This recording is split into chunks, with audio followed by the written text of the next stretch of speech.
Ratan Tata sir കാറിൽ travel ചെയ്യുന്ന സമയത്ത് ബൈക്കിൽ പോയ ഒരു ഫാമിലി, ഹസ്ബൻഡ്, വൈഫ്, കുട്ടികളുണ്ടായിരുന്നു. ആക്സിഡൻ്റായി, അവർ താഴെ വീഴുന്നു.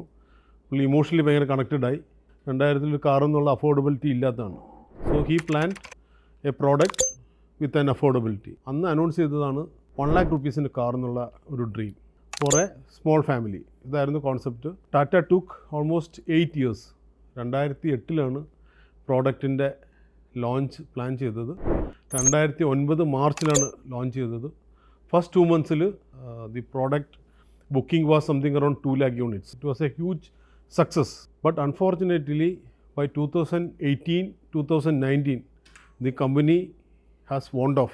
Tata Motors warned off എന്നല്ല, ക്ലോസ് ചെയ്തു എന്നല്ല, പക്ഷേ Nano as a product they have close down. Emotional കണക്ട്സിൽ വർക്ക് ചെയ്യുമ്പം റിസൾട്ട്സ് പ്രോബബ്ലി വളരെ ചലഞ്ചിങ് ആണ്. രണ്ടാമത് 5P 2P മിസ്സിംഗ് ആയിപ്പോയി. Price was at 1 lakh and positioning was wrong. ഈ PP തെറ്റിയപ്പോഴാണ് കണക്ക് തെറ്റിയത്. നമ്മൾ ഇമോഷണൽ കണക്റ്റിൽ ഡിസിഷൻസ് എടുക്കരുതെന്നുള്ളതാണ് ഈ ഒരു കേസ് സ്റ്റഡിയിൽ നിന്ന് നമുക്ക് ഏറ്റവും വലിയ പാഠം.